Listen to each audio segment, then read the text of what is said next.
This is my SPECK sermon for Temple Beth Orr on January 18th, 2021. Black diets matter to Jews, earthlings, and our planet. What solution lies at the intersection of MLK Day, abusive American politics, and climate catastrophe, wherein all sentient earthlings face the gravest threat to God's beloved biosphere in 68 million years? The answer is a chutzpahdicha 5-part SPECK by Reb Vegan Man. 1. Black diets matter. 2. Martin Luther King's vegan legacy. 3. Dedication of Tucker Memorial to Shomrei Adamah in May 2021. 4. In Time of Insurrection by Rabbi Arthur Waskow. And 5. A clip from the 2007 documentary, A Sacred Duty, Applying Jewish Values to Help Heal the World at earthsave.co, Sacred Duty. A mere speck on the World Wide Web, but with all due respect, my Black Diets Matter SPECK connects Reverend Dr. Martin Luther King Jr. to Jews, earthlings, and our planet. Here are my spexifications, starting with a 68 million year old perspective at earthsave.co, SPECK sermon. Earth has long since recovered from that nasty meteor impact which exterminated the dinosaurs and countless other species, engulfing Earth in wintry darkness for decades. 68 million years later, under the watchful eyes of science and government, global climate change destroys 20,000 species annually, plus millions of habitable acres, and many stable patterns of geoclimate and human civilization. Many of us know that a radical departure from animal agriculture would have avoided this, but convincing you is the challenge of 2021.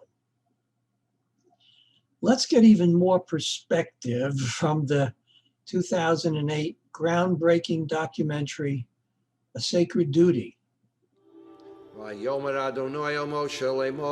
Profound words come not only from the Torah, but from the Talmud and its many commentaries.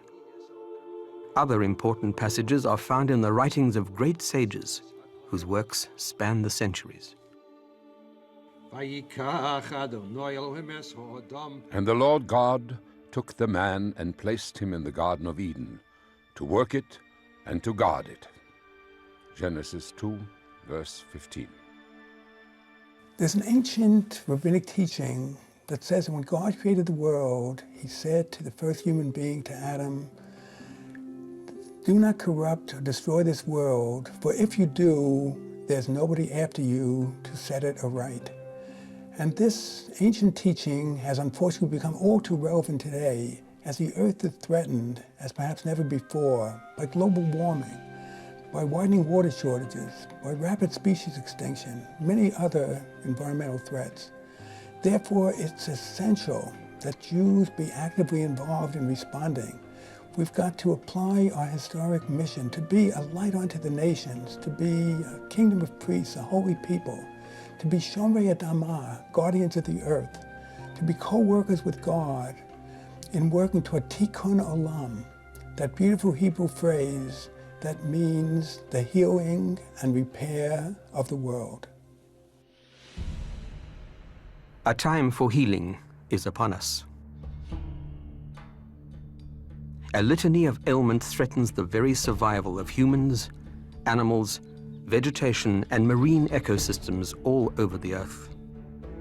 Already, over 100 plant and animal species become extinct every single day.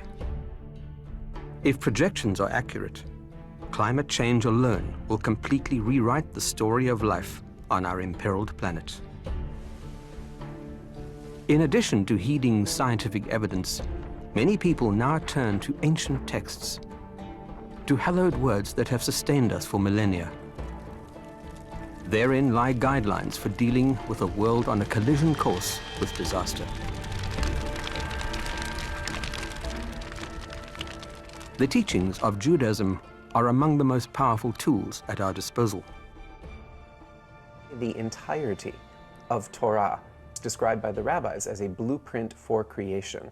Creation is another name for environment. In fact, really the preferred name in many ways. Environment makes it sound as if it's something other and outside, and we are somehow not a part of it, when in fact we are one species among millions, and we need to cultivate that humility. In fact, much of the Torah's teachings about the environment suggest precisely that. It's about a humble role relative to nature because we are all in it together and because we are all subsidiary to the divine. Judaism is about relationships, relationship between people and people, relationship between people and God, and relationship between people and animals and plants, and the world that God created.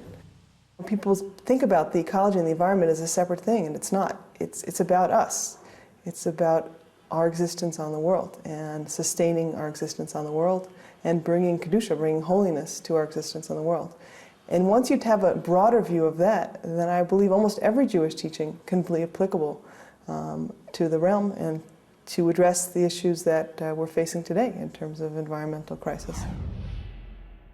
Our quest to understand some of the problems that afflict our planet begins here, in one of the world's smallest countries. Israel is a mere sliver of land sandwiched between the Mediterranean Sea and the Jordan River. In area, it's about the same size as the state of New Jersey. Small though it may be, this is the Holy Land. Sacred not only to Jews, but to millions of the Earth's inhabitants.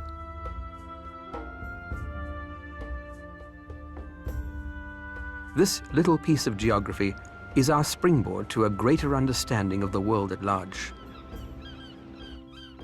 In many ways, Israel is a microcosm of the Earth itself.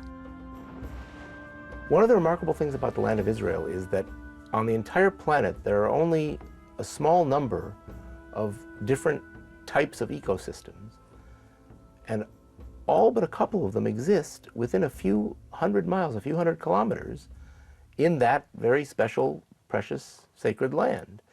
The Dead Sea, as people know, is the lowest point on the planet. There's also the lushness of the Galilee, the beaches of the Mediterranean coast of the Sharon, the vast Negev desert, and most of the kinds of natural surroundings that exist on the whole planet are there, right practically next to each other, within a very small space. And I don't think that's accidental. I think we are intended to see the whole world when we look at the holy, precious, tiny, fragile, sacred land of Israel. Black Lives Matter. As the less advantaged population of Americans, and globally, Blacks fare much worse by many health, social, and economic food-related metrics, largely due to less awareness and less access to heavenly vegan food, education, and resources. Therefore, they stand to gain more from the same dietary and lifestyle shift, while their contribution to global healing becomes exponential.